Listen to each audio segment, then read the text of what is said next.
two.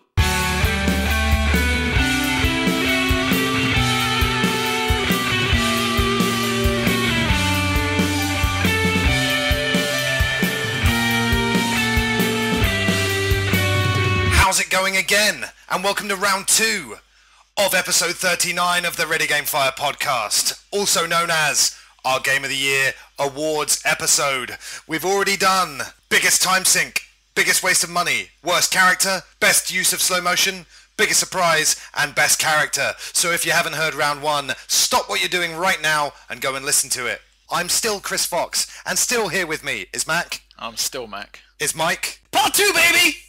And Steve. Hello. Let's get back to it. Best story. And up for best story this year are The Walking Dead. Thomas Was Alone. Yes. Journey.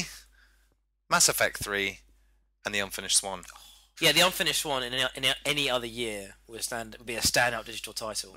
But because of Journey, I think it was overshadowed. Yeah. But I love it. I think Chris, you talked about it very well. It's really, really good. About the childlike story nature of it and how Yep. it evolves, and actually it becomes very poignant. And even as a 26-year-old man, or Yep.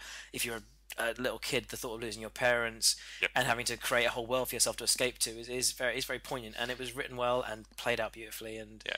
I don't think it's won here at all. It probably didn't get any votes, but It's sitting there with one nomination now. But like you said, I mean, I loved Swan, but it's going against some heavy hitters with. But story that's this year. fine Yeah, because it yeah. deserves to nominate. Got a few shouts, and You're talking about 2 games in there, one of which is the culmination of 4 or 5 years of Yeah. incredible storytelling and excitement, and one which is 5 really well written episodes that changes exactly. depending on how you play the story.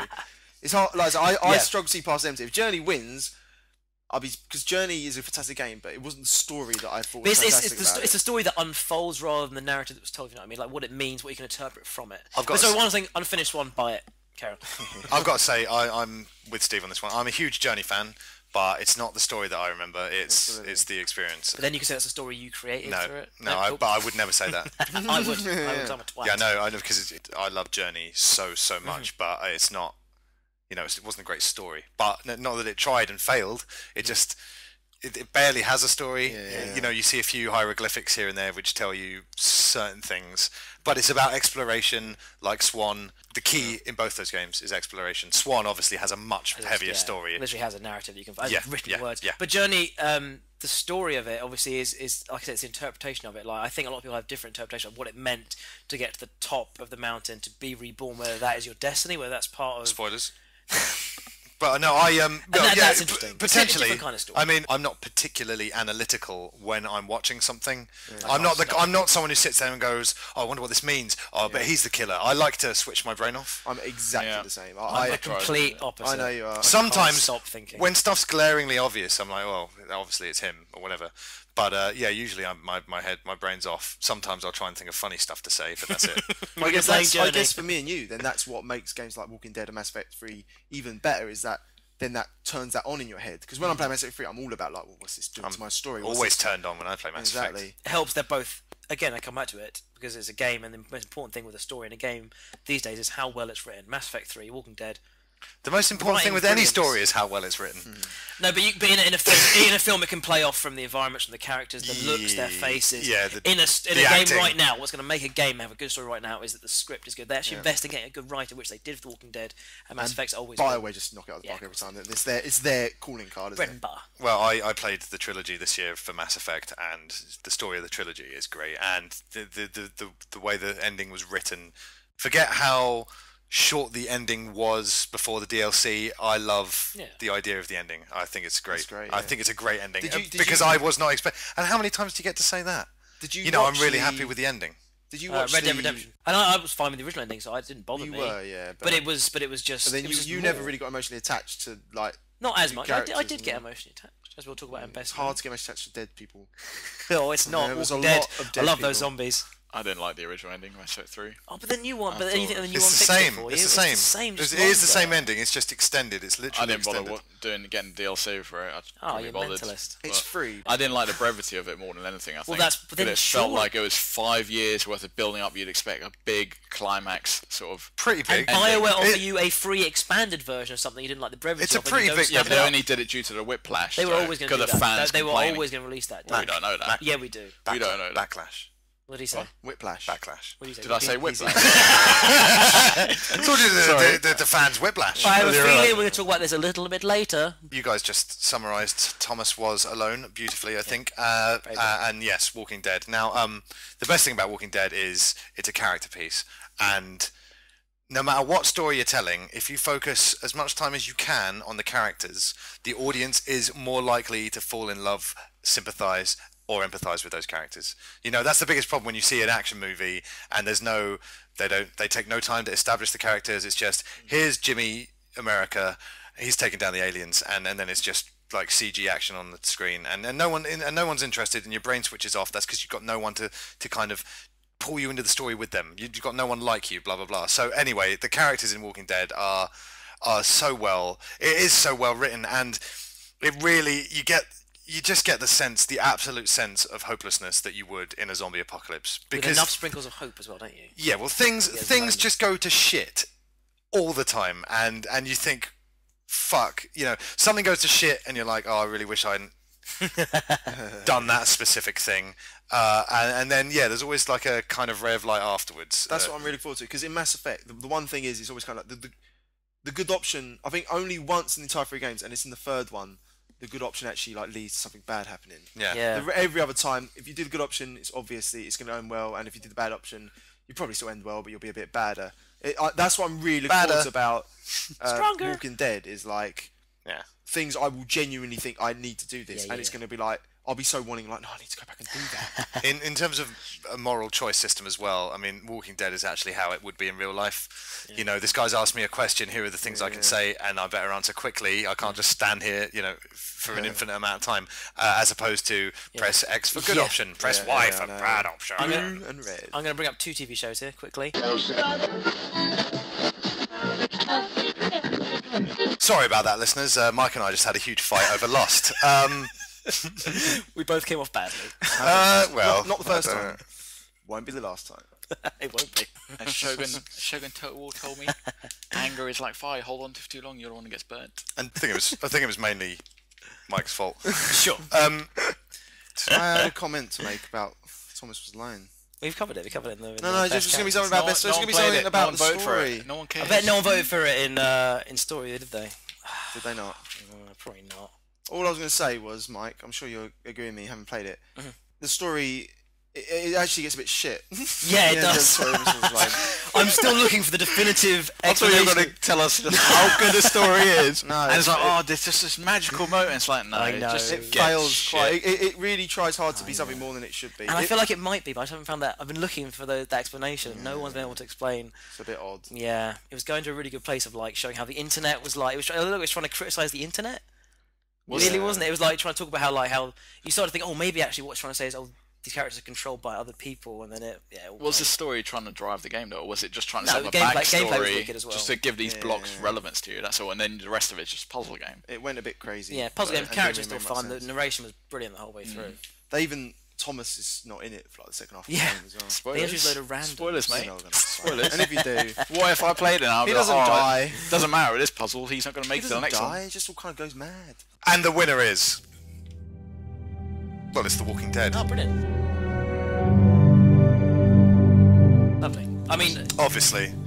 I mean, Mass Effect 3 is a great show. I don't blame it really. Although I haven't played Walking Dead, like all the other games I have played this year, none of them jumped out to me in terms of like good story. I was Yeah. just like, I don't blame pretty him, he standard. says. I don't blame you guys for voting. It's not your fault, guys. it's not your If you're fault. gonna vote something honestly. that I've not played, fine. I forgive you. I may have been quiet for it, but I do forgive you for voting for it. But I think that's valid. That's the one thing I've heard from everyone who's played it. It's the story. I voted for Mass Effect 3 purely because I finished Walking Dead this week and I need time for it to sink in, and I think the whole Mass Effect trilogy story is great. It is brilliant. Absolutely. And It great, was. and so great. You're definitely Yeah. heavily influenced by playing them all in 1 year. So you've got like, this entire Focused incredible thing, yeah. journey of like 100 hours, whereas we're Played it a all in lot one of the week. guys who loved both of them Yeah. would have just been like, a lot of people don't think it's as good as 2, so I guess that's going to affect it as well. And I think it's so great for fans of sci-fi as well. If you like sci-fi and you haven't played Mass Effect, get on it basically. But The Walking Dead, I mean, okay, so stuff happens, and I've never Okay, I'm not ashamed to admit this. Like, I cry at a lot of movies. I'm quite. It's quite easy for a film to make me cry. I've never ever got emotional about a story in a game. And last night, finishing Walking Dead, I got emotional. Actually, and that's never ever happened to me. I cried at 2 points. You were quite upset when I killed your character in Heavy Rain. That was an emotional game though. That's the only one I can compare. It's really easy though, and you let him get crushed. You let him get crushed in a car crusher. It says Chris looks at someone who's played like PlayStation consoles for years, and there's some like it says square and triangle, and he looks over and he thinks, and he just sees Steve with his head against the right trigger button. He's like, well, why is he playing my game? Why has he got my controller? He's the best character. He's the best character in the car crusher as well. A lot of people compare Walking Dead to Heavy Rain. I was about to say, well, it's very dark, and every now and then you get the really melancholic main theme music kick in after everyone's just been burned, and you're like, I don't know if I want to play it then. Heavy Rain got me depressed. No, like I said, there's peak and troughs. Walking Dead always gives you a little bit of something back, a little bit of a little. Are you guys going to play it again? Because I've heard it's. Nope. Yeah, no, because well, it depends on what kind of person you are. Some people are like, oh, I've done that playthrough, now I want to go back and do all the opposite decisions. First of all, in Walking Dead, there's no extra trophies for doing that, so no need there.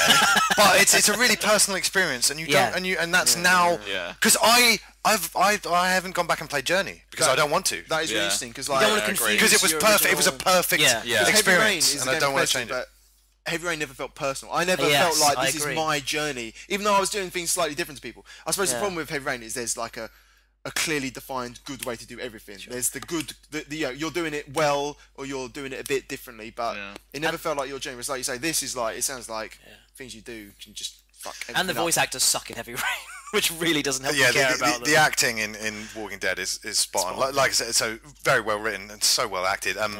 Did you have any bugs in Walking Dead? All the time, loads of times. The worst bugs are the ones where it clearly forgets something you've said. I only happened once. It was one thing that annoyed. It wasn't a big thing. It annoyed me when it was like I didn't. It's like sometimes when you've already solved how to get out of a room, you just might look at a window on the way, like on the way out of the room that you've already found a way out of, and you look at the window and goes, "I can't get out of this window. I gotta get a way out of here." And you're like, and you've already decided. Yes, I know that's what I'm trying to do. But here's the bug that happened to me. So in episode 3, again, no spoilers for you guys.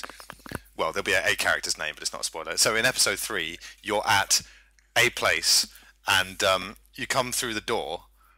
And then behind you is this guy called Chuck, and you come through the door, and he's behind you, and he goes, "You take any of my stuff?"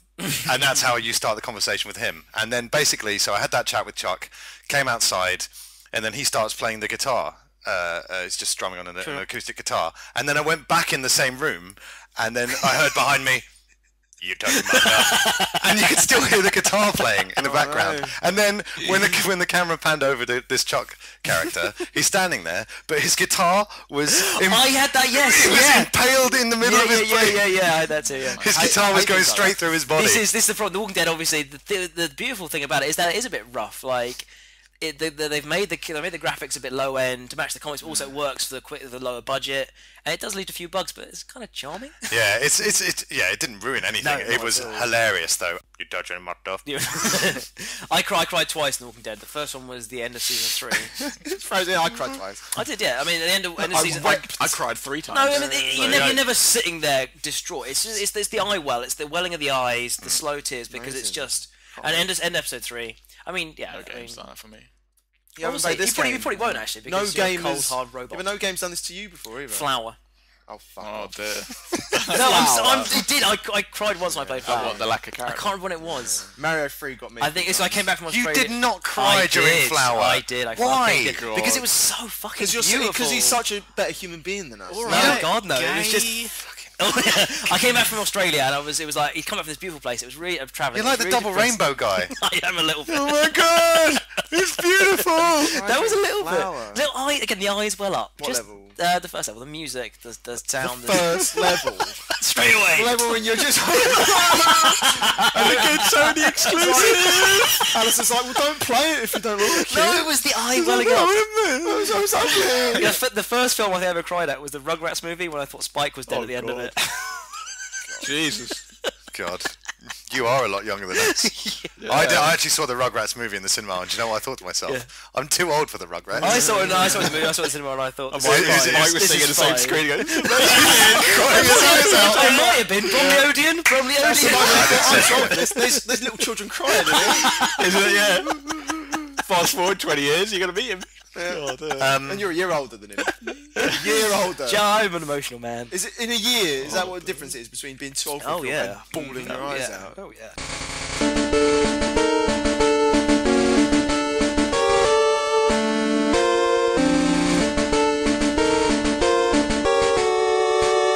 Moving on to best moment. Boom. Again, Walking Dead with the ending. The ending of Journey. Mm-hmm. The moment on Tachanka in Mass Effect 3. Mm-hmm. For this. I can't believe Metal Gear Solid 4 trophy patch at making that. That was amazing. That could have got him. Just Mac watching 1%. 10%. 10 of out of nowhere. I've got trophies coming. It could have come in most surprising because that was a bit of After years and years, like, is it going to be trophy patch? And they're like, no comment. I was like, it was next to Black Mesa and that kind of. Yeah, it could have been most surprising. Yeah, there isn't going to be. Then turn up. I install that bad boy. I did it. I got 1%. Grab the guy's crotch. Grab the statue's balls. That's all I've got. God, I wasn't what you wanted to do. I wasn't listening at the start of that. That's as far as I got. That's all you wanted. The one trophy on Mega Solid 4 is when have you played MGS4? Oh no. No. Well, yeah. One of the first things you do is it was in all the trailers. You camouflage in the statue, and you camouflage like that, and you're holding the guy's. Yeah. Why? And if you do it enough, this penis breaks off. Because the idea is anything you touch, your camouflage turns into the same colour. Oh. So when you sound on the, he was trying to quickly think, so you're just grabbing a statue next to him. And That's cool. Grabbing the crotch. 1% trophy. But if you do it twice, the penis breaks off. That's so funny. And he's like, trophy. Just throws up, gets in a barrel and rolls off. Yeah, you must have been annoyed when it broke off after only 2. I was. Only 2 yanks. I thought I'd get more enjoyment out of it. Next moment. Any number of shocking moments from DayZ. Yeah. Amazing. What a bunch of pricks we are. It's like, oh, DayZ's so good. You can just pick any moment in the game. It's all so good. And I believe Max suggested this, the moment when you stop playing Assassin's Creed 3. Did you really? He did. I swore that would have been you. That was Max. That wasn't me. It's universally boring. Yes. Everyone finds it boring. My exact comment to you guys. With Mass Effect 3. I bet Kent loves it though. I bet Kent is loving it. Yeah, Kent was like, yeah. He uses his like Gears of War like logic is that you just don't understand the whole story. If you understand the whole story, the game's incredible. It's about 20 books. I've got to say, when I found out the whole huge Assassin's Creed story, I think it is cool. It's just really cool. When you play the games, it's too long, it's too drawn out. Yeah. But as a whole, it's really cool. Yeah, I mean, Assassin's Creed 3 is really dull. Really dull. Stop playing. It starts off amazing, like the start of the game. I was really enjoying it. I was like, this is gonna be another shit Assassin's Creed, isn't it? And you start off on a boat, and not much happens on a boat, to be fair, but it's just something about the setting and stuff. I was like, no, it's actually looking pretty good. I liked that on the boat, yeah. Yeah, that boat bit was amazing. And there was a little bit of tension and stuff, which I won't ruin for whoever hasn't played it. Yeah, it was more interesting playing as that. I mean, because when I was playing as that guy, because we don't want to spoil any of this, when you're playing as the first character, I was just like, yeah. When do I get to be Connor? When do I get to be Connor in his iconic Assassin's gear? And then when you are Connor, you know, it's like the Assassin's gear is draped over just a thin sheet of cardboard. Yeah.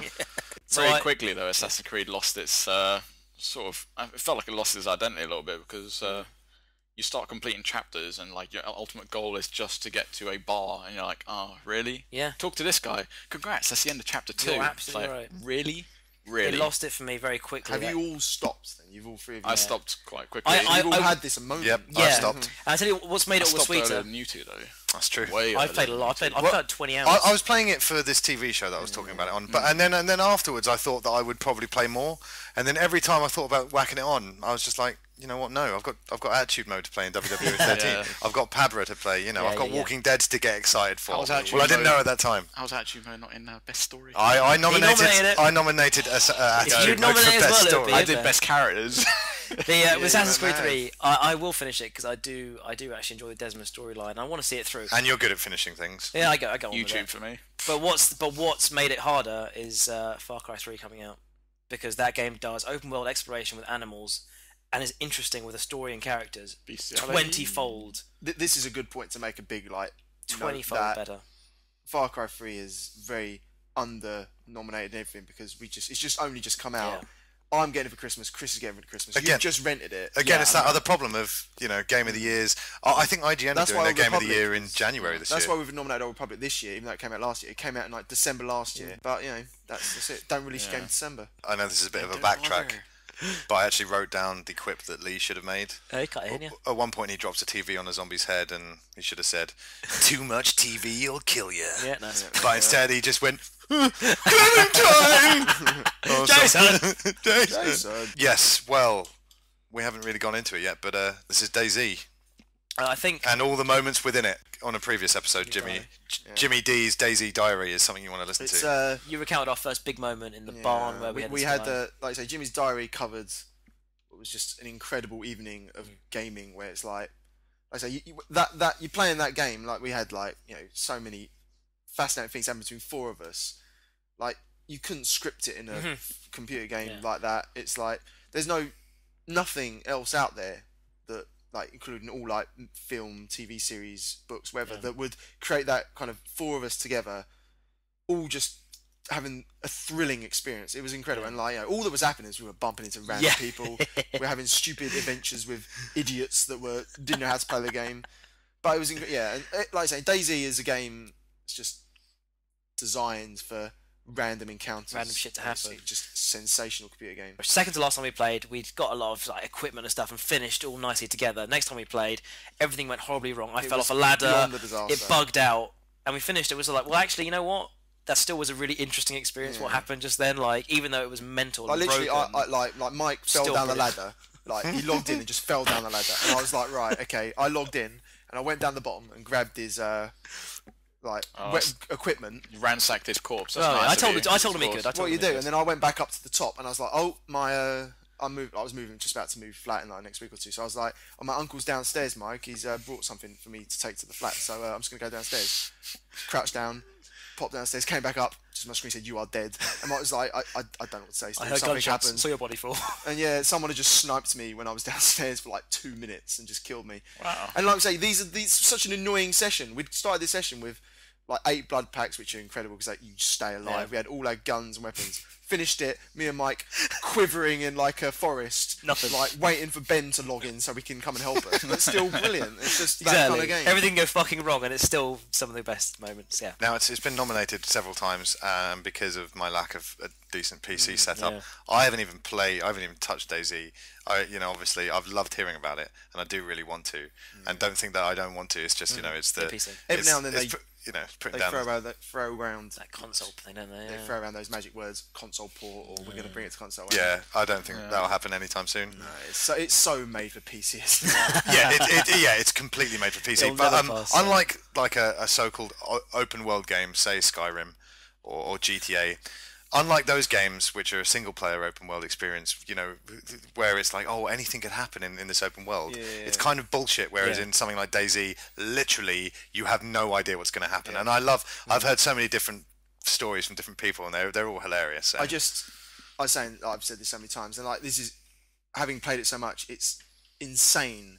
But Jamie Rathbone has just screenshots of him just in a tractor driving around DayZ, and like me, I've never even been near a vehicle before, and then this is Rathbone, and he's just got this tractor, and I'm like, that is just incredible. But how did you get it? Come aboard, me tractor, Steve. If there's a man who would have a tractor, it's Jamie Rathbone. He'd just do it a bit differently to us, wouldn't he?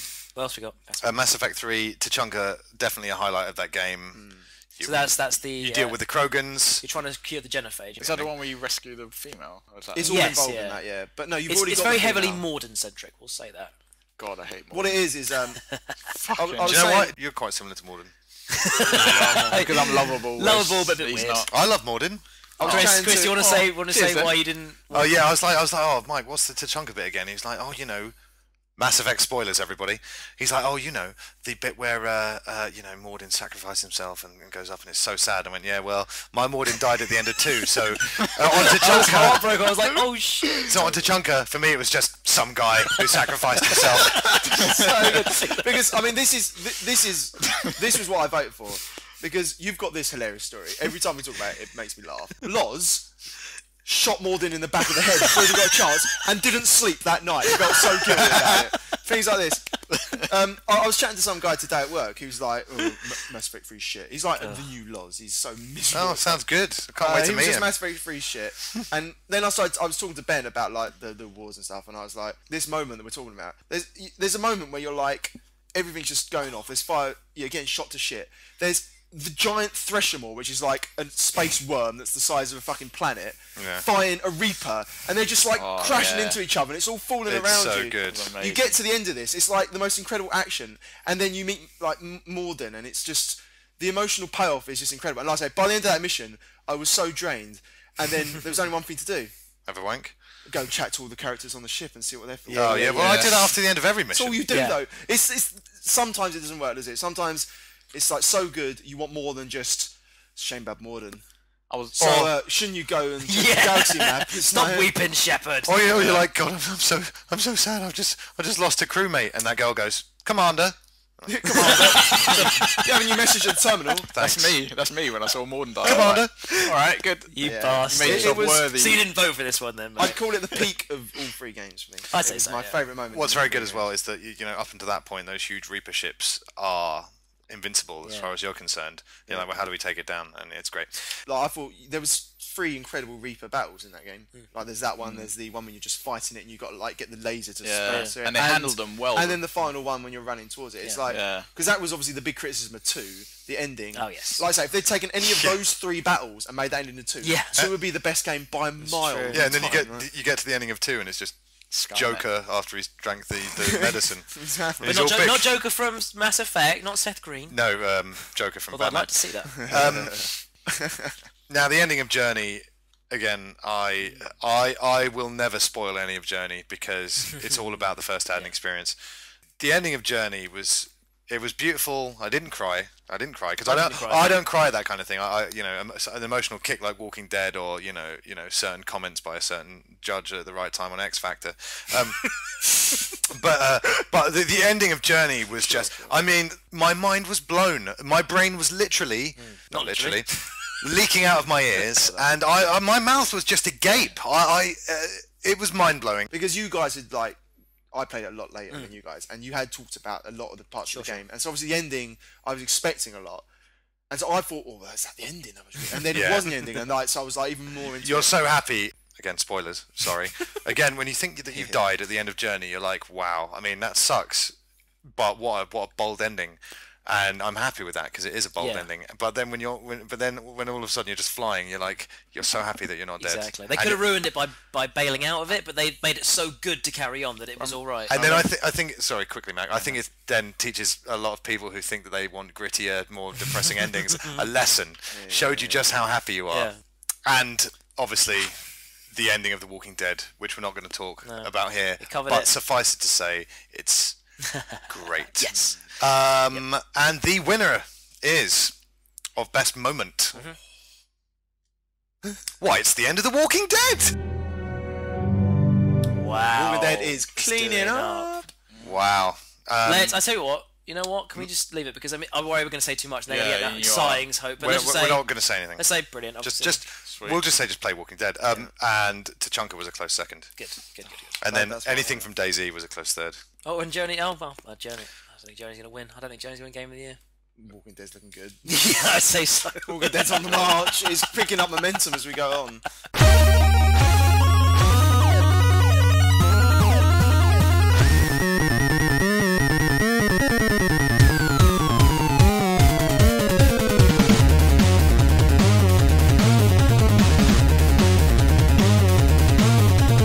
What's the matter, Mac? You look a bit disappointed. I wonder what your biggest disappointment of the year was. Let's find out what everyone else's were. Up for biggest disappointment of 2012 is Assassin's Creed 3, Call of Duty Black Ops Declassified, which of course was the game that killed the Vita. Yep. Resident Evil 6. Easy peasy. The Mass Effect 3 ending fan reaction. And Wrecked Revenge Revisited, which of course is the sequel to the underrated game MASH. Hit it, Chris. That was really funny. The paper just flopped over your hand and you're like reading it still. Now, anyone who knows what they're talking about loves the game Mashed. It's from the last gen. That pretty much includes just 2 people. It's from PS2. It's on PS2. It's on Xbox, but it's made by the Micro Machines developers, and it's one of the greatest. It's still one of the greatest party racing games you can play. And Ben Leons knows about it, and he voted for it. Hopefully, to be on a podcast soon. Oh yeah, don't worry, he'll make his debut soon. When what I'd say, Chris, when Loz is allowed to leave the house. All I'll say is, for me, the best ever track in any racing game was Baby Park. Whack ice on that. And you've got Polar Wharf. Polar Wharf. I know you wanted to say it, but you didn't know what it was called. I knew Wharf. And Mashed is so great, and we finally get the next project. Disappointed. It was called Wrecked, and I respect to them. They changed it because obviously you get a lot of criticism if you don't change it when you have a sequel. But I don't like it too much. And what we could have had was 4 to 8 player online version of Mashed, and we didn't get it. I mean. If you're listening, Supersonic, then how about just making another Mashed? Mashed HD. Yeah, nice. Come on, please. I was there with Chris. I was sitting there when he was looking online and suddenly discovered this game existed. Yeah, he was thrilled, wasn't he? Giddy doesn't describe it. He was so excited. I don't know what the equivalent is. Like I say, such a... It's not like, like Mike suddenly, called Uncharted 4, or like me finding Half-Life 3 coming out. It's coming. It's something we're expecting, but this is a game which not many people really know, and you love it. And so then suddenly to find out there's actually a full-blown sequel. And we saw screenshots of Polar Wharf as well in the game, the best track. And we were like, whoa, it's HD. I know, and but it's not universally disappointing. The IGN Australia guys, they loved Mashed and they love Wrecked. I quite enjoyed Wrecked. I haven't played Mashed near as much as you've played. Wrecked's not bad. No. It's not a bad game, but it could have been. It's really disappointing for me. But obviously, it's not the winner. Assassin's Creed 3 and Resident Evil 6. If you haven't covered Resident Evil 6 enough, they're just both games that were big blockbuster, big bucks. Surely Mac should mention. Big disappointment. But yeah, you're right, Mac. Yeah, the problem with Resident Evil 6, like, this is me being slightly anal. It can't really disappoint in the sense that a lot of people didn't like Resident Evil 5, so you couldn't have expected 6 to be as They good. promised more. We discussed this earlier with Matt. Yeah, in terms of a fan of Resident Evil series, like myself and a few others I speak to, it was a massive disappointment. Bar one. So, Well, Chris Giles. Yeah. The Ready Game Fire listeners don't know Chris Giles, but if you're listening, hi Chris Giles. Oh, and Resident Evil 6 isn't very good. Not very good. So.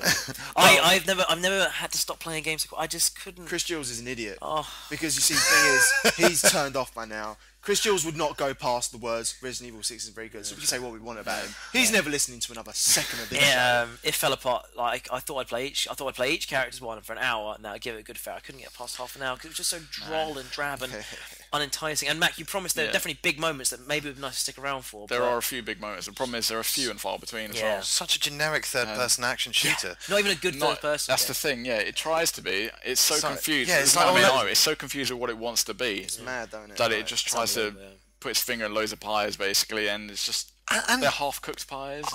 I'm sorry, but a bit soggy, and you take out a bit of custard and a bit of apple. Don't even wait until it's set and then do it. I know this is widely covered. This has been widely discussed by everyone in games media, but I don't understand their stubbornness to not keep it in the survival horror genre. Sure, some things need to be done to the genre to make it work better in this generation. But they've just gone, oh, well, you know, that fixed camera thing was great back in the day, but we're done. Let's change genres. It's like, no, listen to what people want. Listen to what the fans and the critics are saying. It's like, we want a Resident Evil experience. We'll play Gears of War if we want Gears of War. We don't want to play Resident Evil and get Gears of War. It's crazy, isn't it? Because you just think like, oh, do you not look like Edge, top 5 games of the last decade, Resident Evil 4. Yeah. It's like IGN's 100 Greatest Games Readers Edition, number 1, Resident Evil 4. It's shit like that. That's when I sat up and took notice and went, maybe I should get Resident Evil 4. It's mental. But it's because they think, but people also buy Modern Warfare 3. Yeah, they like Modern Warfare 3, but they also like Resident Evil 4. This is one thing Resident Evil has sold. Yeah, the old Resident Evils that were survival horror. I think they sold a couple of copies. This has come up before on. We talked about this on the Eurogame episode. Us three, Mike and Chris. But this is something which, because we talked about America Rising, and you guys were I don't understand why people would be against the game. Resident Evil is the perfect example of why we Metal Gear fans are a little bit worried about Rising. It's like, you think, take the survival horror away and turn it into an action game. They're taking the stealth away and turn it into a third-person hack and slash game. It looks amazing. That's different, though. But there is the fear that it's going to do that. Like, but they're being more upfront. They're saying it's made by Platinum, though. Yeah, Platinum know how to make those kind of games. And the other thing is, Hideo Kojima is still involved in like quite a limited capacity. He's still involved with Rising, whereas Shinji Mikami, the guy behind Resident Evil, he was part of Clover Studios. He was there for 4, was he? Yeah, he came back for 4. He made 4 was his last game, and then Clover Studios got disbanded. He got fired, and then 5 was obviously its own game, and 6 was its own. Like I said, that's the only thing. Like, thanks Capcom for if there's a game that's if there's a franchise that has made itself in a certain genre, along with Resident Evil, it's Metal Gear, and it's just making a massive right turn. And it didn't work for Resident Evil. I know you're saying all these things, but we don't know if Horizon's going to be good. No, but we've played a demo. Let's see where we are. The thing that drives Metal Gear is maybe going to be missing. We don't know. We'll find out. At least Rising's not canon though, whereas Resident Evil 6 is. And we know we've got Ground Zeroes coming from that. This was never going to be, and this is where the series. This is literally an offshoot for Rising, Revengeance. Like, so it could and that's very clearly in there. Not even Leon. Leon is my favourite Resident Evil character, and he couldn't save it for like, oh god. His campaign wasn't that good. Like, no, sadly, and it's the best. It's supposed to be the best one, isn't it? Chris's campaign is the best one, sadly. Good job. I put Chris Redfield into worst character. I didn't make it through, but good job. They turn him into this weird alcoholic, like trying to give him depth by making him drunk. And they never explain it. He's an absolute douche. It's like, why are you like this? And he's like, shut up. Christ. All my men died. I said slag off. Because you're being like this. Other deployments, what we got? Batman.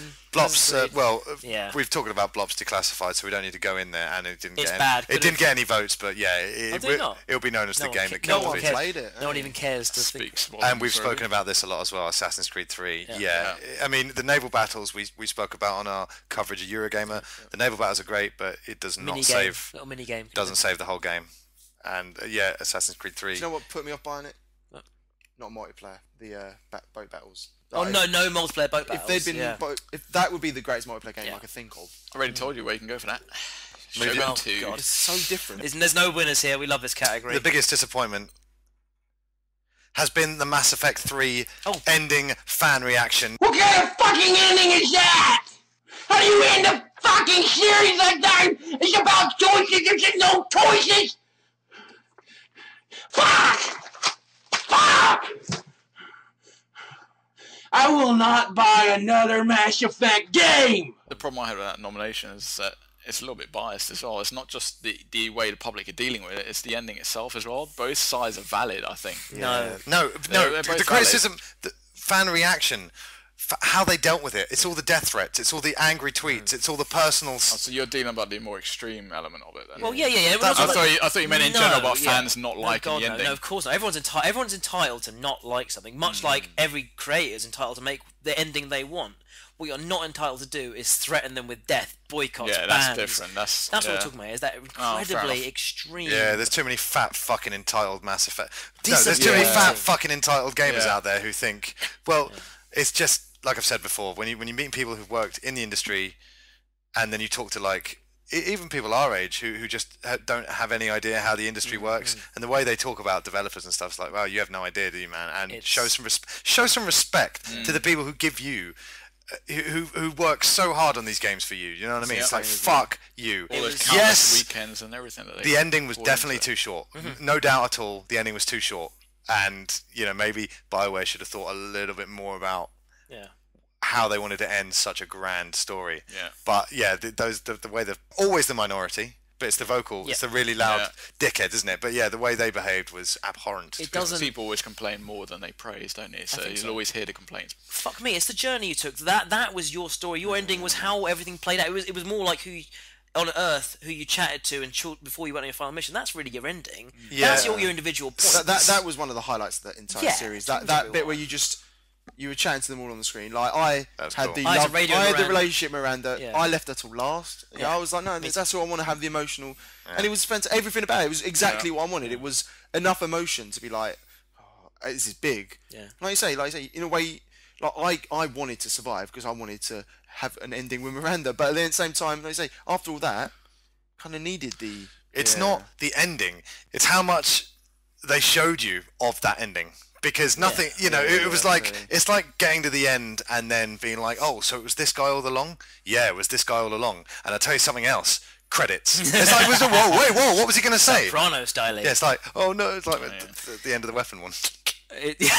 And yeah, so the way the people reacted, and it ramifications. The doctors, the two main developers at BioWare behind the Mass Effect series, they've left the company now. Yeah, people, that might have happened organically, but you can't help but think you lose that thread. And for me, it just sums up a real problem in that we want our industry to be taken more seriously. We don't say we're not like, oh, we want to be like films, but we want to have that respect. No one ever said to a film, change it. They've said I don't like it. They never said change it. Return of the King, people hate the ending. No one ever said change it. They said, so why? I still can't quite figure out why people thought that was a viable thing to say. Because of DLC or because what? Because this is what we forget. You know, the video game industry is still so young, and a lot of gamers, the majority of gamers, are young. And it's those gamers, and that's what we always forget when we're going. I can't believe the Metacritic. I can't believe these user reviews, right? But a lot of them are angry 11-year-olds who just, you know, think about it. They've grown up with the internet, and as far as they're concerned, the internet allows them to say anything they want with no ramifications, and that's the problem. And if you're not a person who's keyboard warriors, if you're not a person who'd be like, you know, I'm not going to say that because, you know, it's disrespectful, and I'm not that kind of person. I think the internet is a great test for what people will do when they can get away with it. Because, you know, can you imagine any of those people going up to Casey Lynch? No, not Casey Lynch. Yeah, I mean, do you think how many of those kids do you think would say that shit to the developer's face? None of them. This is the thing. Look what most people will do when they can get away with it, and it's quite shocking. But they genuinely believed in their right to have something better. They're genuinely wrong. They're entitled to nothing. I read some insane comments online of people saying like, you know, no, we've invested 100 hours in this game and blah blah blah. It's like, all right, so you've got 100 hours of entertainment out of this game, and you think. And how many hours do they think the developers put into building? There was a federal lawsuit against BioWare for not delivering the product they promised. Unreal. I mean, I've got a full body tattoo of Garrus, and I just took a cheese grater to it and just got rid of it. And BioWare owe me skin. They owe me skin. Exactly. It's because I was a little bit disappointed by the ending originally as well. I wanted more, and I got more, and then I was really happy with the ending. Yeah, and here's the weird silver lining. You know, we got extended endings because of all of that bullshit, and I really liked the extended endings. Well, like I was saying earlier, I think, Matt, you were saying that you think that they didn't make that extra ending after the shout out. There's no way in a month or two they pumped out voice acting. It was 1.7 gigabytes worth of video and music. It doesn't really sit well though, does it? But I don't know what they were planning, but they'd clearly planned to expand. Maybe they were creating a whole new expansion for the end of it that maybe had that as starter and led into something else. And so for all you know, you may think, oh great, we got an extra bit of ending, but actually what you might have done is fucked a whole plan to have a whole in 6 months a new ending storyline on that little planet they had. Or potential sequels, because beforehand the ending was left more open. Yeah, I guess. So I mean, I guess it's always best to just trust the writers and the artists. And if you don't trust them, just respect what they've made for you. Come on. Well, I mean, no listeners of Ready Game Fire would ever behave like that. I don't think so. No.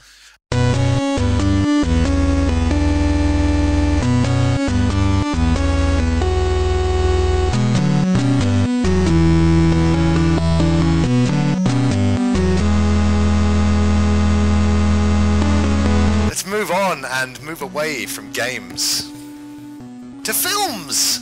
Yeah. Loads of great films here. Millions of different kinds of films. Hundreds of them. Millions. What have we got for the nominations? It went from millions to hundreds in that one. Millions and hundreds. What have we got for the nominations? Literally handfuls of them. Definitely weren't a million films released. Struggle for 5. Go on, I did. What have we got? The small films? What have we got? Any films from 1962? The best film nominations are as follows: Dread 3D, or just Dread, The Dark Knight Rises, Skyfall, The Avengers (brackets Assemble). No, The Avengers / Marvel's Avengers Assemble. And that's why I imported it from America. Right, so it's not even The Avengers Assemble. No, it's Marvel's Avengers Assemble. It's awful. And the re-release of Lawrence of Arabia. Really good nominations, guys. The Raid? I'm gonna throw my. I really like The Raid, but it's not best film. But Mac, you also nominated Amazing Spider-Man as one of your films, which I had to resist the urge to. My problem. Jump through my screen and punch you in the nose. if I genuinely meant it, that would have been fine. The problem I had was I couldn't think of 5 films that were worth watching no this one year. could. This is the problem. So I nominated 2 films. Skyfall. I nominated 2 films that came out before 1970. You did. The thing that would have annoyed you One was of my them's made it original into the one in final there. 5. I had Men in Black 3 on there originally. Oh my good god. So Skyfall, Avengers, Dark Knight. One of them's going to win because everyone nominated that. Well, what I've done this year, because my tolerance for twats in cinemas is at an all-time Yeah, you're low, already against it, aren't you? I've been waiting for them to come out on Love Film, and I've also got a huge Love Film list, so it's basically whenever they send it to me. So I'm sure I like a lot of the movies that you're about to bring up, Mike. I'm not going to bring any of but them. I haven't seen them yet. Going from what Chris is saying, either the slant is getting less steep in cinemas, or people's heads are getting bigger. Because people's heads are just getting in the way. Like I watched Skyfall, and I had to sit on the edge of my chair for the entire film because someone's head was Because it was so fucking big. exciting. You were on the edge of your seat. I was on the edge of I was basically sitting on the bloody armrest because someone's head was so big. It's probably one of those just weird. keyboard warriors. Fortunately, Full of entitlement, isn't it? That's what I mean. Yeah, so I went to see Seven Psychopaths last night. You're the movie man, and this is really your good. Do you know why you don't get annoyed by people in movies? Why? Because you're the one with all the popcorn making all the I noise. don't eat popcorn. Hold on. Nachos. Your head is quite big as well. it's- I take that back then. Because I've got mates who love to eat popcorn around me. They think it's No. fucking annoying. The Avengers, Dark Knight Rises, and Skyfall were good films, but they really disappointed me. And I wish people would see Avengers more. disappointed you? No Yeah. chance. Yeah, it did, yeah. Well, okay, all right, Changed yeah. your tune. It kind of disappointed you. It kind of disappointed you, Mike. 'cause Yeah, you're right. You said it was going to be shit. Okay, You went on at me as well about how amazing it was, and when I came back to you and said, yeah, it was good, I enjoyed it. It was, and you went, how did you watch it? And I went, DVD. Goes, well, you didn't get to watch it properly then. It's watch on DVD. See, you watch a DVD, you can't appreciate the incredible. You think, and all you did at me was just rant at me for on Steam these massive, and I was hungover and tired, and Mike sent these paragraph-long arguments about how. Just leave. Just leave your room. Leave the And room. it was just these Typical Mike. I was at work. It was just things thrown at me because it could have gone so wrong. You think all the characters, blah blah blah, and now you're saying you didn't like it. Right, I did like it. But here's the thing: you're saying the Blu-ray spectacle is very important. That's why the only films I've seen this year in cinemas have been the blockbusters that benefit the most from the big screen, big sound experience, and that's why because Moonrise Kingdom, I'll watch here. I'll watch at my house. Yeah. You don't need to go. I to watched cinema it for because that. on a very small. There's a small screen, so it's quite a nice, get intimate kind of thing. Cool. Well, I just want to give a massive shout out to the Odeon in Bayswater. Weighted service and reclining leather seats. All you need for the classy cinema experience. Ready Game Fire recommends the Odeon in Bayswater. I used to use that one. I watched Skyfall in there the second time, and I had 2 Vespers. They had the Vesper on the menu from Casino Royale, That is and cool. it is a nice Very cocktail. cool. And yeah, so I mean, other films I nominated were The Master and Moonrise Kingdom and Chronicle. Those are very good films. Chronicle was Chronicle good. was good. Yeah, it was I good. forgot about that. Chronicle There you was go. good. Yeah, well, Mike and I were talking about this, and he was Yeah. like, "No, that was this year," and I was like, "No, it It was wasn't." like But it- January 2nd. yeah, it literally came out in January. That was a good film as well. It was good. And I'll just say one other Shit. thing. Some of the 3 most embarrassing scenes I've seen in a film happened this year. You said this. I have said this. I'm going to say it again. Dickish comment. It was the scene in Amazing Spider-Man at the end with the cranes. If you've seen it, you know it. The whole bit at the end of the Dark Knight where he's flying an atomic bomb into the sea, and the Home Alone scene in Skyfall. I had my head in my hands. I couldn't believe what This I was is a seeing. man without irony. That's not ironic. Says to me, I didn't understand the ending of Spider-Man 2 when they're running across the fountain, which is didn't in the understand wedding it, dress. no. He's It was like, no, ironic. you It was didn't get it. being ironic. It was. It's being ironic. What would you do in a house if people were attacking you, Mike? I would definitely put Set traps. shotguns under the floorboard. You get rig the the oldest light man bulb you with could- shrapnel. Oh, An so- old man who's ever I get an old run man. I about get my 6 care. months. My care team All to right, keep it. we'll try and keep this spoiler free as possible. Okay. We are talking about the third act of Skyfall. Yes. But there are some characters in a house with very little to defend themselves, and people are attacking the house, and they set traps. Now, Mike's got a huge problem with that, but that's what you would do. I tell you what, I wouldn't do. I wouldn't lure a bad guy to a house and not have backup come with me as well. They had to go off the grid. They went off the grid. Yeah. The point was that he Clearly, wouldn't have over gone- Mike's head, he's like, I don't understand this. This is They shit. clearly cover that if it's too obvious, then he won't go because he'll know it's a trap. So the point was they had to make it. You're right. You're right. Yeah, he was attacked in the communications to know Yeah, if they yeah, had all exactly. sorted. You're right. So good as well. Not the kooky groundkeeper. He's not kooky. He's just old and Scottish. Maybe what you need to do is stop working out. Stop thinking of your dream ending before you see the actual ending. You're absolutely right. That would be good. Switch But- your brain off. but Just then turn it off. But I don't like. I like being challenged. I I like things to kind of slap me in the face and say, "Oh, you weren't thinking of that, were you?" Skyfall. The first two. Well, you weren't thinking of that. Well, no. The first two thirds of Skyfall were so good. It's a shame. I think Nolan's first two Batman films were amazing, and there was no way, try as I might, to temper my expectations for TDKR or The Dark Knight Rises. Therefore, I was disappointed by it. What surprised me is like Also, it's got a lot of problems. I really like Batman Begins, and I think Dark Knight's a much better movie in my opinion than that. But when people say they prefer Batman Begins, I'm just like, fair enough, it's really good. I mean, we won't go on to Mike's opinion of Batman Begins. That's a whole kettle of fish we don't want to get into. Mike's problem with just to sum it up quickly, because we want to give Mike a fair say. Mike's problem with Batman Begins is that there's not enough jokes in it. Carry on. Well, fairness done. Well, he always says it takes itself too seriously. So he wanted more gags. He wanted more gags. He wanted more banana peel. If he slipped on a bat, that would have been great. I don't think Bane had like a funny enough like Green Goblin type mask, did he? Like, that was a big problem with the film. That's where it's failing. Spider-Man But anyway, but the thing with Dark Knight Rises, when people say Dark Knight Rises is their favourite of the three, I'm tempted to just spit and laugh in their face because and I've heard a few people say it. Tom Butler from IGN. Jimmy Dyer of Ready Game Fire, occasional fame. We've got Ready Game Fire's Jimmy D, and we've got Sega's James Dyer. Sega's James Dyer, and it's literally and they're not like, the same person. I'm just like, I don't understand how you could possibly ever think anything in that film was a better movie than Dark Knight. It's insane to me. And like I say, like it's good.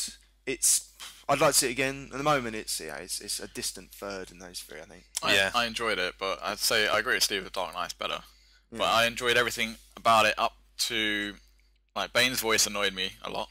But it was different. I like that it was kind of quirky. It just felt like it was too high almost. Sure. It was too loud. That annoyed me. The ending, the whole nuclear bomb bit pissed me off. But then again, I saw the way it was building up, and I was like, well, where can they lead this? This is like they trap themselves in a corner. You have your big criticism of it, but like Matt says, that is the big problem of it. Is like they have to do something to alleviate this situation. You can't just have Gotham blow up. So they got. But they didn't. They were just like, oh, we need to go big. It's the third one. We need to go as big as we can. No, because then you have situations like, oh, we got to get this. Some days you just can't get rid of a nuclear bomb. If it said that, I think me and Chris would have stopped and just started applauding. What? Yeah. If it said evacuate Gotham.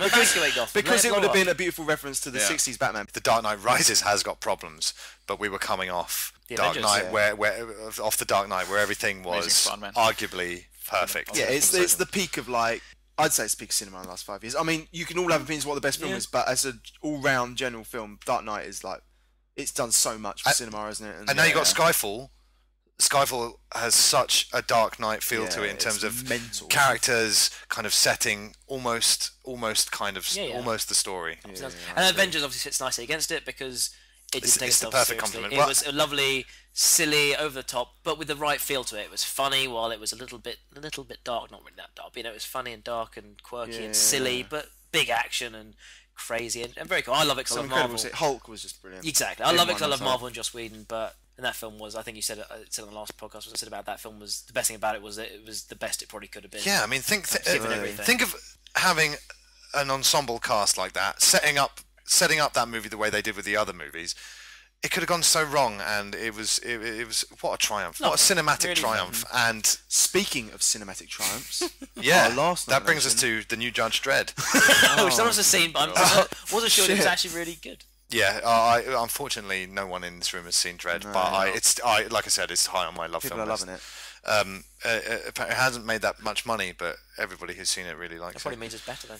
So that's it, and the winner is Steve, that's not it. There's another. Oh God, who's that? Now, Loz. Have any of you guys seen Lawrence of Arabia? I haven't, and my friend said that we should go and see it this week, and we didn't. I wish I had now because now Lawrence of Arabia. Okay, it's a bit of a stupid nomination, I admit. I nominated it because I've seen 3 films at the cinema. 4 films at the cinema.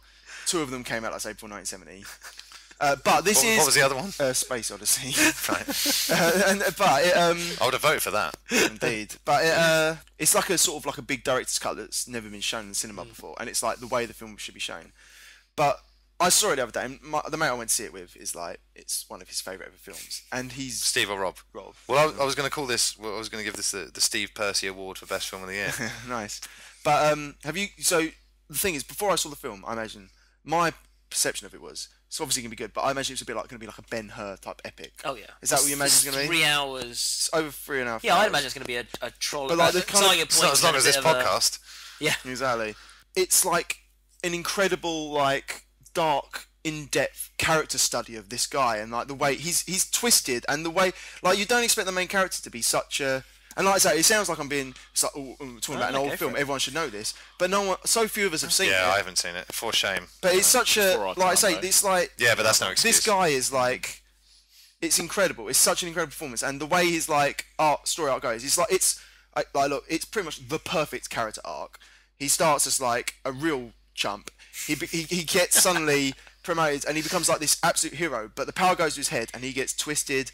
He starts to believe that he is like God. He thinks he can do anything. He starts to quote things like, only a golden bullet can kill me. And I'm watching this film thinking, this was made in 1962, this film. If fucking Paul Thomas Anderson came out with this film now, you'd be like, well, that's just his best ever movie. I can't believe how good that movie is. Like, you want to watch films like that where your mate's already said it's his favourite film, and you've never seen it before, and be a bit critical and stuff. But I had nothing. I was just like, amazed. There's some battle scenes in that film which are like, up there with anything in like Gladiator and stuff, and this film came out like I say 1962, which is an incredible movie, and I just wanted to nominate it because it's funny, and it's an amazing movie. It probably is the best film that came out this year. It's the best film movies that have been that's nominated. That's why we thought I had to go in, because it's probably like I say, it's a film I'm going to buy on Blu-ray. Nice. A new flat. I think you guys should all come around and have a bit definitely of that. Arabia Chris, session. was it the best film Well, in 2012? Steve, it hasn't won. It did get 2 nominations from both of you. Did you vote for it as well? No, I didn't vote for it. Didn't you? Did I? Yeah, you did. No, I didn't. Well, you did. Oh, well, accident. You did now. If I did, that's great. What did you mean to vote for?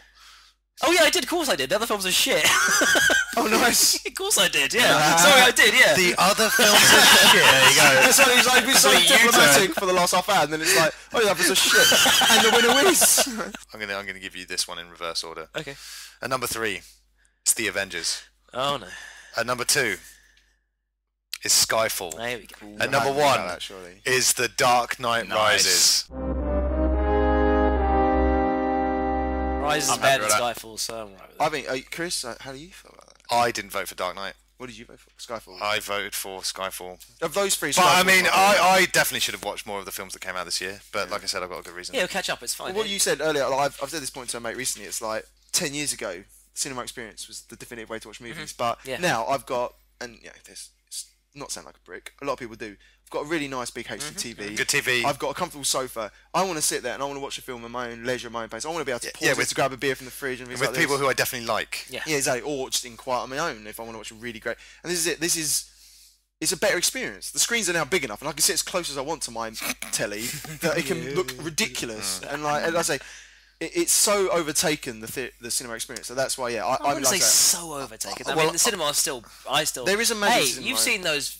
I mean, admittedly, it's piracy, but come on. They tell you you've got to go cinema. It's going to get all dusty. Blu-ray is just so good now as well. Like cinema used to be so far ahead of what DVD and video look like. Blu-ray looks incredible. But so do digital screens. But even the fucking Beckenham Odeon, which was a pile of wank until a few months ago. Now every screen's digital and it's crisp and it's lovely. Well, I'm a big fan of the BFI IMAX, and that's a place that a lot of the idiots don't go to. So. I saw Prometheus there, which was luckily. So did I.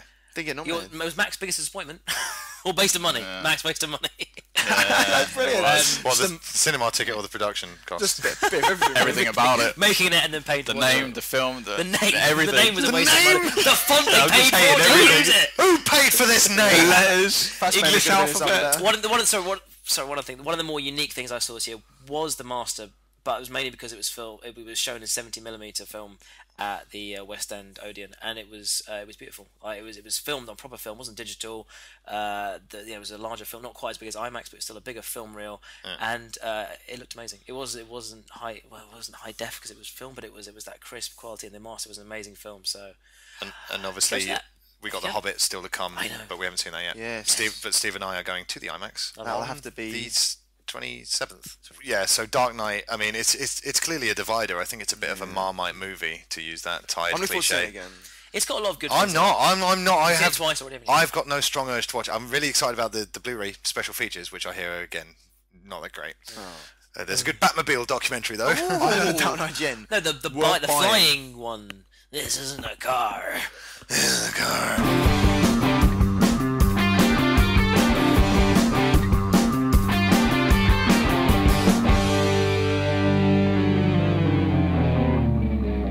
unlike the people in this room, some games this year looked really great. Mac, I really brilliant. like this awards.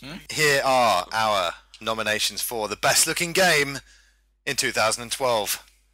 Far Cry 3, Zing. Journey, Fez, how do you pronounce it, Steve? Botanicular, and The Unfinished Swan. Boom. Now Far Cry 3 has popped up again here, and we haven't. Well, Mike's played a bit of it. You played it? I played like 10 hours in the last day. Oh, really? All right. Well, yes, really but Probably everything. should have been sleeping. Yeah. But everything we've seen. Yeah, I mean, I'm playing on PS3, and I'm really glad it looks so good. I mean, it's that classic thing. The water's really clear when you dive into it. It looks like you're swimming yourself. The light filters through the trees. All the character models look great. And I'm thinking, this looks so good. I don't need to play it on PC, but man, if I did, I can't even begin to It's think amazing how because that's good exactly that like looks. Jimmy the other day after we were playing football, and afterwards he just said to me, like, "Oh, have you played Far Cry? I've played this game Far Cry 3. It's incredible." I was like, "Oh, I'm getting it for Christmas." He was like, because he got it on PS3 for Yeah, free, I know. and he's going on about how amazing it is, and then obviously Jimmy just like, "I'm thinking of selling it and buying a PC because my God, what it will look like on PC." Journey. Now, Journey's not the most technically. It's no Far Cry. It's no Crysis. It's no CryEngine powered game. And you could kind of say the visuals are kind of simplistically stylistic or stylistically simple. And Just what an unbelievably difficult thing to say this time of night. it's hard. But again, it's jaw-dropping. Yes. It's jaw-dropping. Journey, it's unbelievable. That game literally... I've got to stop saying that. That game figuratively slaps you across the face. It's It's like heroin injected in the eyeballs. It's perfect. There's nothing about it you'd say is like it needs improving. It's like that's what it has. There's no like, rough edges, are there? No, there's nothing about it. Like the game I voted for was the PC exclusive indie game, but I said to you, didn't I, on Steam, I loves was it. like, I did say to you, because like it wasn't originally nominated, Botanicular, Yes. and I was like to you, it has to be nominated. Only one game I'd say even could be dared to say better looking at it, and that's Journey. Yeah. Because I do admit, I would have voted Journey if I was being honest, but I just thought, fucking no one else can vote for the other one. But yeah, Journey is watching, like, when you're sliding down, the way the sand follows you down the slopes and stuff, it's just... Well, I mean, in my review for Journey, that's available to read now on oxcgn.com. Very good, very good. I said that even though Uncharted Uncharted 3 is the more technically powerful game, the desert in Journey was more stunning to me than the desert in Uncharted 3. I'd agree hardly. There's two. It's like magical. The sand just looks like an ocean. And to me, at times, it looked like the Antarctic as well. Yeah, That's the beauty exactly. of it. It looks like all three. At times, it looks like the Sahara. At times, it looks... The way the light reflects off the sand That's is it. There's two mental. things. It's that. God, I might have to play it again. It's that. I say level loosely. It's the section of the game where you are kind of uncontrollably sliding down, and there's one bit you go through a tunnel, and they kind of some shadows are cast from the rocks onto the ground, and in the time the shadows cast, it looks watery as you slide across it, and then the light hits it, it looks snowy, and it's Brilliant. It's I deliberately mad. kept zigzagging back and it's forth mad. down And the there. other one is when you finally get to the caves, and Love you're the going caves. up those squiddly things, and you feel like you're underwater, but you're not. Sure. But because the lighting's all blue and everything looks like it's underwater, but you're I just love floating. the way that you're like, Beautiful. Mike's like, he's getting really into it. I talking, can't and help yet it. every now and then he has to just throw in one of his mic. It's the got new these flower, squiggly that's things. why. Squiggly things. It's like, It does go a bit squiggly. can't it's get just too- squiggly, and you know, It can't did get go a too bit serious. squiggly. It can't get too serious. Blushy and Yushy turn up. And like, it got a bit squiggly. And, Yeah, Journey, love it. Unfinished Swan, a bit simplistic, but again, it nailed a look. Again, stylistically simplistic. Because it's so quote unquote simple in its style, it's very focused and it's so crisp and clean. It looks so great, and that game is really worth playing. Like Mike said, it's a shame it came out in the same year as Journey, but if you love Journey and haven't played Swan, get on it right now. Fez. interesting one. Fez, I nominated Fez just because I was looking for something that looked visually different.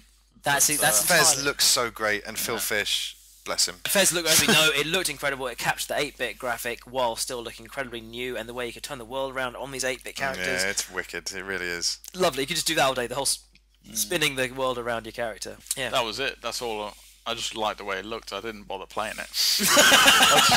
It just looks good. That's enough. I'll just boot it up. Yeah, we're voting best looking games. So I That's thought, well, true. you know, It's pretty much. I just like the fact they tried to go for a different Beautiful. style. You know, Beautiful. This was your argument about Megan Fox earlier, wasn't it? It's like, yeah, she's something good to look just at. booted her up. Well, you said that Megan Fox belongs only on posters. Yeah, and that's all you need. That's really good. Botanicular, you haven't come on. Botanicular. Yeah. It's gorgeous. Yeah. It's such a what is it? So game. how gorgeous are these 3D shapes on offer in this game? It's still a 2D game. You say it's more kind of hand drawn meets kind of. Yeah, it's just set in nature. It's like you're these little seeds in a tree, and the tree's being contaminated. But the whole game's just got this unique art style of like giant like bees, but they don't look like bees. They're like Bees? Bees. Exactly, with like massive houses, with tiny little wings on top of them, and things like this. And it's just a crazy looking game. But as soon as I said, anything to do with graphics, that game has to be nominated because it's stunning. It's a beautiful game. Yeah, what's quite telling about the whole year in this list of nominations is you've got Far Cry 3, and then you've got 4 little independent games. Baby games.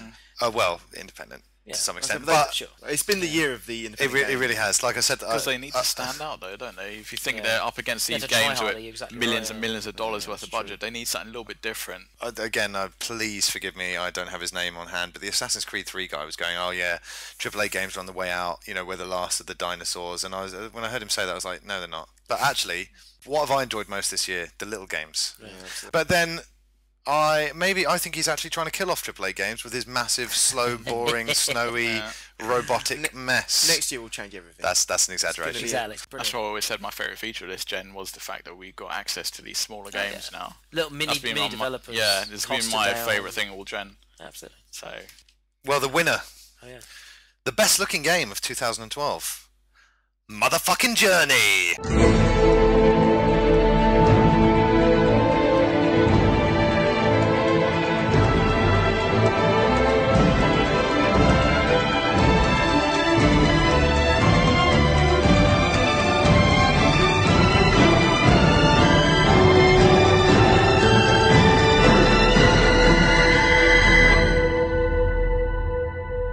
About time! Yes. Jesus Christ! It's been up for enough.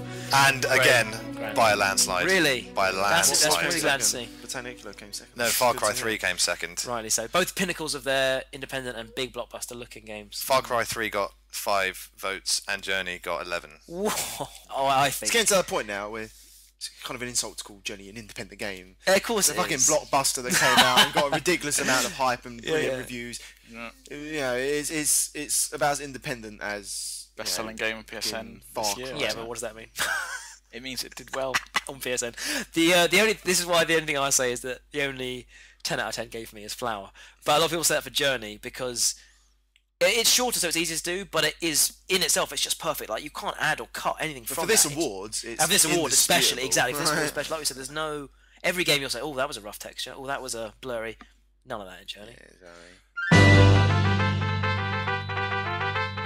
The time has come! James of the year. James of the Year. For James of the Year. Did I win it 2 years straight? James of the Year, take 2. No.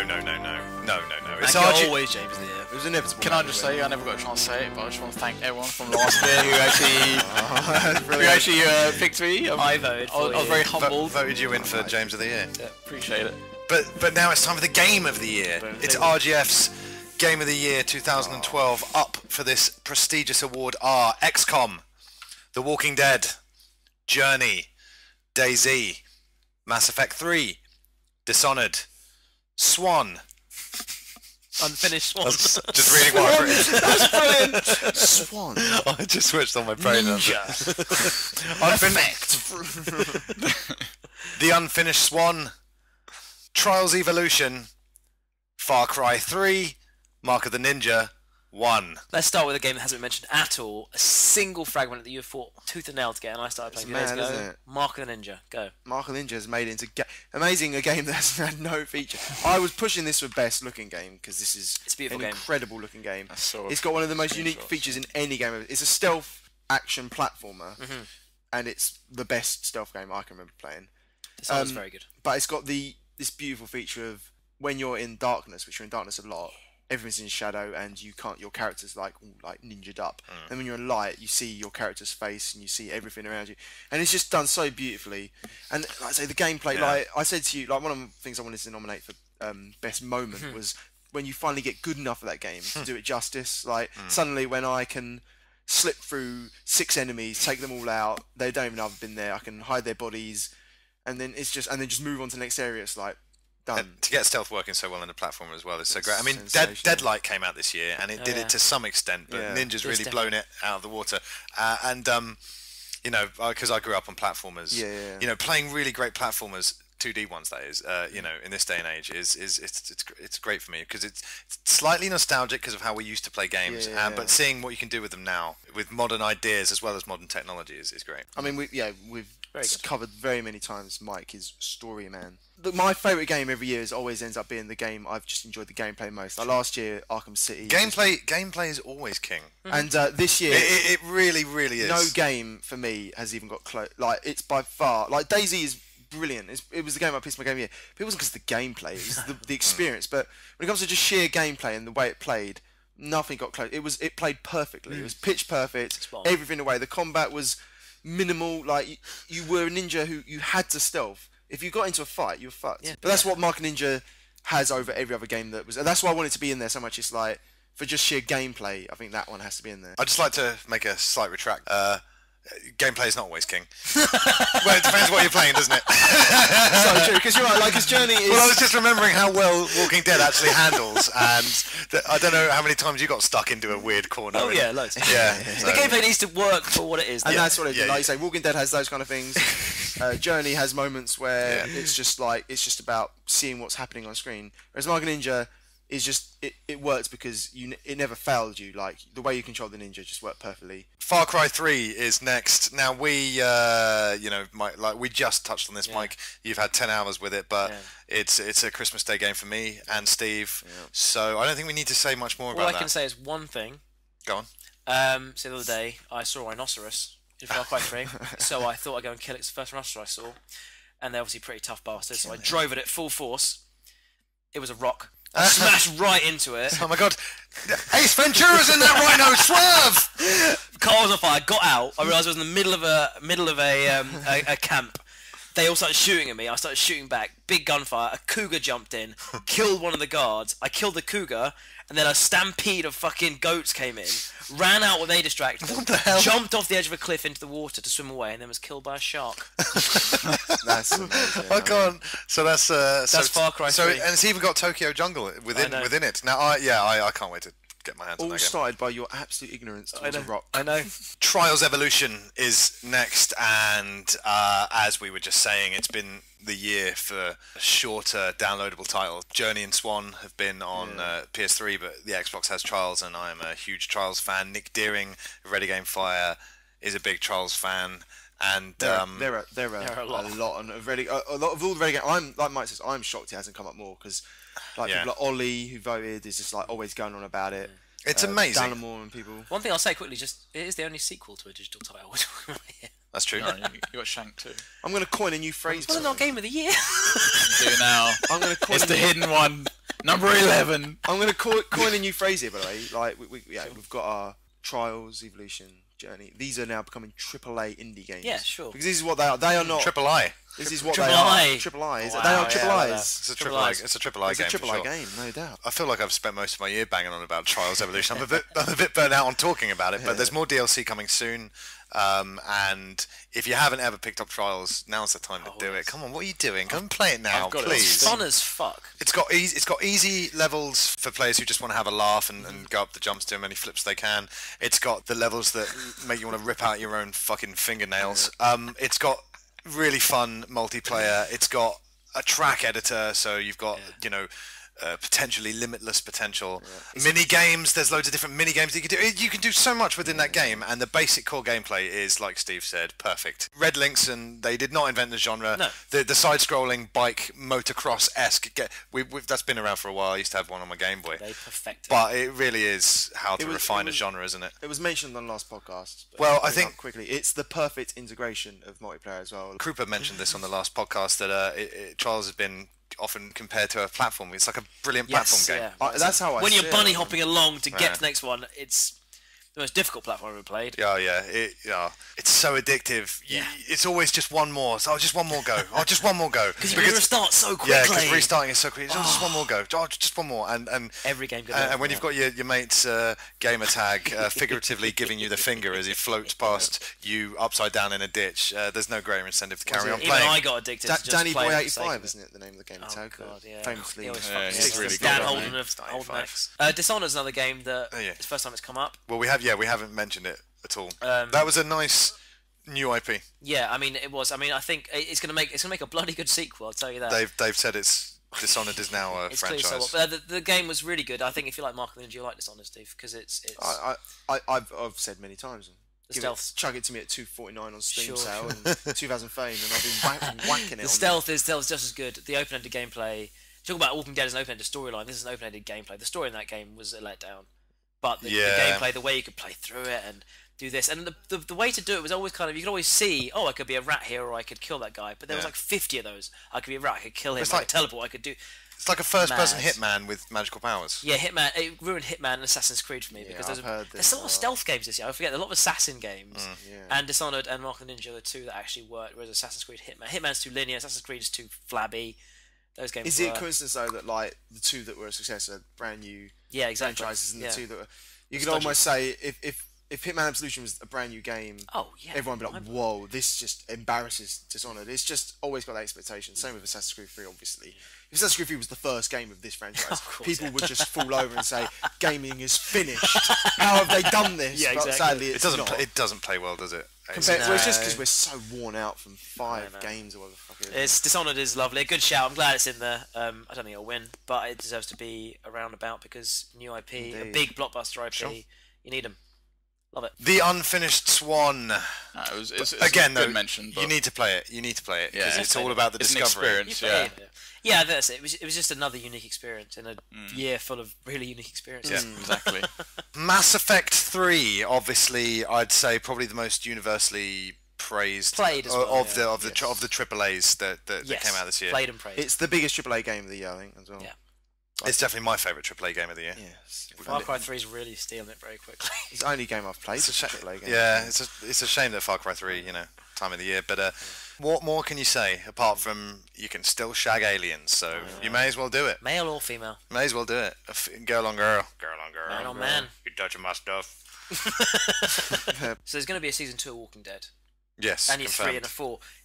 Imagine if in like 6 years we're on episode 10 of The Walking Dead and your decisions from episode 1 are still playing off. That's the Mass Effect thing, isn't it? Hopefully. That's what Mass Effect went for. Yeah, exactly. And Walking Dead has started that, but it's still a smaller game. But imagine, So, but that Mass Effect nailed it, and God bless that trilogy. Someone, I think it may have been Kotaku, said it's one of the greatest modern sci-fi stories. But Mike just brilliantly brought us on to The Walking Dead, which is also nominated for our Game of the Year. And yeah, I mean, in terms of being emotionally affected by a game, it's top of the list. And what a story! I wish the TV show was good as the game, because I've got mates who love the TV show who don't like games, and I was trying to tell them why the game was so great, and it doesn't make any sense though. They're just not interested. But it's a shame that I've said this before. That there are so many people out there who don't play games who are missing out on these type of things. My girlfriend is now playing Walking Dead. She's oh really? Did she not play with you? That's no. I mean, it's I was perfect. playing at my lunch break. Remember? It's a massive step. Oh yeah, your lunch break, also known as Thursday. Right. Yeah, she bought episode 1 on her iPhone, and she's now waiting. She's going to get a little. Why would you play that at work? Don't you want to be at home? I finished it. He doesn't work at work. I finished it. I finished the last hour and a half. I finished it. He doesn't because I didn't have a time. I thought it'd be. Admittedly, when I started, I didn't know it'd be as emotional, but it still was great. There's nothing better than being at work and see people bustle about doing work, and you're there like sobbing your eyes out over someone, and you're like, yeah, you're doing work, but I'm crying, man. So yeah. What you mean? While everyone else is getting fired around you, you're sitting with your head in your hands because someone's died in The Walking Dead. She's playing it, and everyone should play it because it's on iOS, Steam, PS3, Xbox. iOS sounds like the best way to play. And she's getting an iPad. I think she's getting an iPad. An iPad sounds too good. One of the greatest character pieces in gaming, Walking Dead.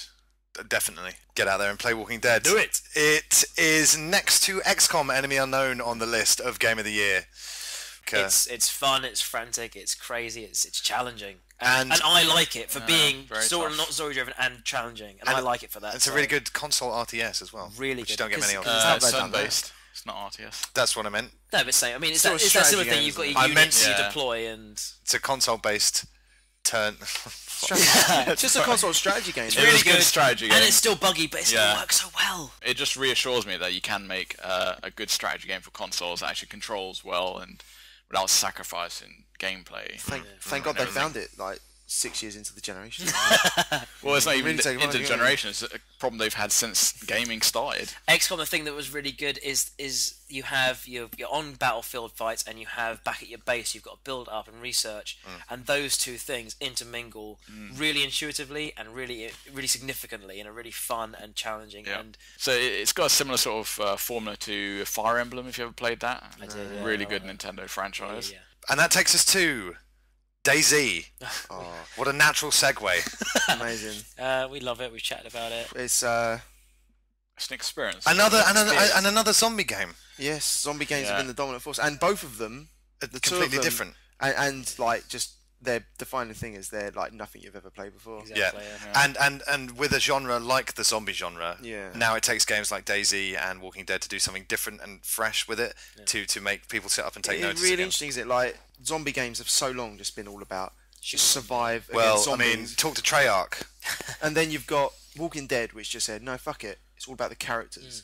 And then DayZ has gone similar, but it's like I said, no, it's not about the characters. It's about about humans. the fact that the humans are the threat. Yeah. DayZ takes it to the level yeah. which is just like That you will die you when didn't you see imagine someone. would be possible at any. Like I say, everything about that game is just so unique. Whereas Walking Dead is fantastic, and like I say, you say you have your own personal experience, but compared to DayZ, Yeah, it's embarrassing. where it's literally Yeah. your Yeah. story. Like as great as you two have had an experience with Walking Dead, someone has had the same experience. Exactly. No one has ever had the Yeah. experience I've had personally, and I've played with you all the way. Yet we've both had such different Yeah, experiences. absolutely. We've just seen things from a different perspective, which is insane. Like, I've seen you kill people, mate, in cold blood for no reason. I've only fired like 3 bullets in 30 hours of You're a gameplay, killer. and I'm still. But you fired no. I've never shot a gun in DayZ. It's insane, and things like, and it's just hacked a lot of zombies with a hatchet. I haven't picked up a weapon. Can't be playing it very well. That's what I mean. But that's the beauty of the game. It's a unique experience, which it's kind of been a leap forward this year for me playing that. It's like suddenly I'm like,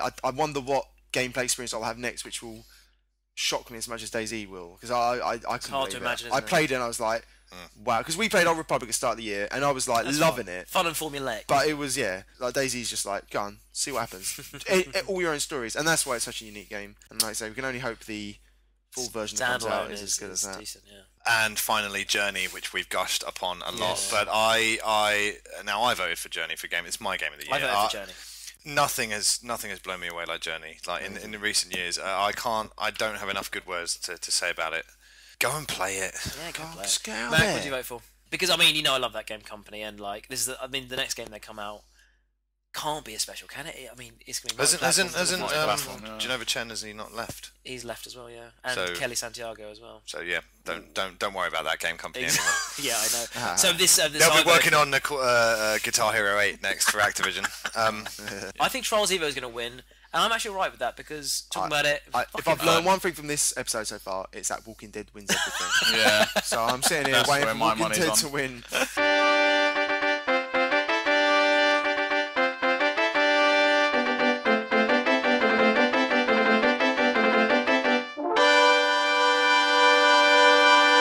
So here are the top 3 in reverse order. In joint third, Mass Effect 3 Wow. and The Walking Dead. Oh, hello. Banner in the works. I think I know what the top 2 are going to be then.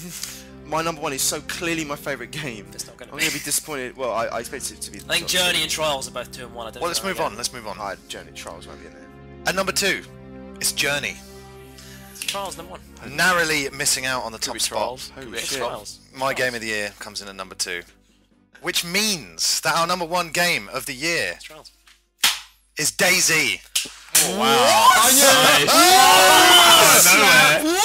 Come on! There it is! Whoa! What the fuck? What the bad? And by 1 point, it's the game of the year. Are you kidding Wow. me? 1 vote separates DayZ from Journey. That's incredible. Who the? Nicely done. And you with your trials. I like Trials. I wouldn't vote for it, but I know we got a lot of Trials fans. And that's amazing. Well done. Well done, Ready Game Fire. Far Cry 3 got 1 vote. Trials got 2 votes.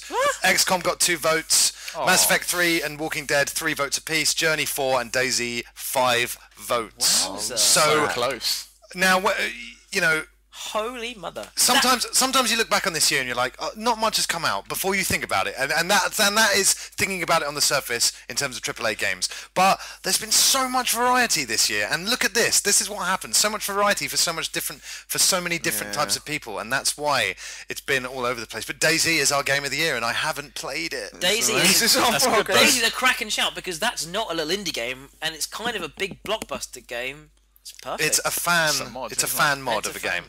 I mean, it's someone who loves games and did it purely with no intention of making a profit Hall, out of it. They're like, you know what, this is what I want to make. I want you guys to enjoy it.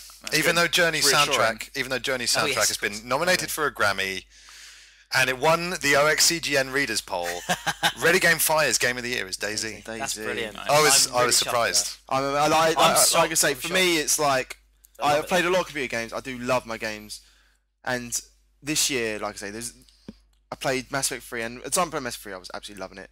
I did eventually get around to Journey, and I was very impressed. You guys, it's that inevitability. You can't not. You guys loved it so much, and I was playing it, and it was. But when I played DayZ, it was like, the first thing, I'm gonna be a wanker. Like, obviously now people, but I kind of discovered it on my own, and kind of came to you with it. You said to me, you said, "Oh, Mike, this is a great co-op game to play." I was like, "Oh, that sounds fun, zombies." And so that's not a co-op game; it's a fucking. Well, what is it? It's the winner of the Game of the Year 2012. We are tweeting this at Dean Hall, and he's going to retweet it. He's got to. First few sessions that we had of it, I was like loving it so much. I remember chatting to you about it because it was after you played Journey. I was like, I'd not played Journey. I was like trying to get you to say that it's better than Journey. And you were like, I guess it's longer than Journey. It's more unique experience than Journey. But you would never quite fold, and obviously you ended up voting for Journey as your Game of the Year. But came in second. That's a good show. It'll be interesting to see how many Game of the Years it wins from other people. It won't win any. It will. Kotaku is gonna fucking love it out the arse. But they don't. They do Game of the Year. I'll stick with that comment.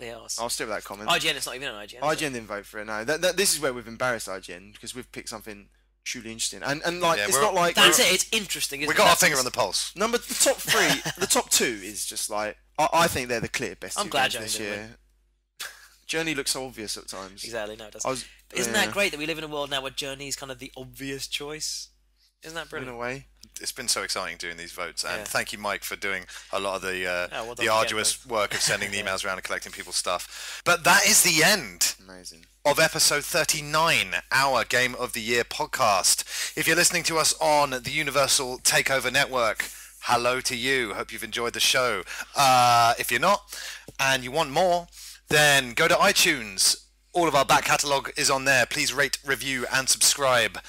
Every episode is now day and date with YouTube, so listen to it on YouTube while you're at work. And if you want to email us, it's contact@readygamefire.co.uk. If you want to tweet us or Facebook us, please do. It's Ready Game Fire on both of those. Like us, follow us, and thank you very much.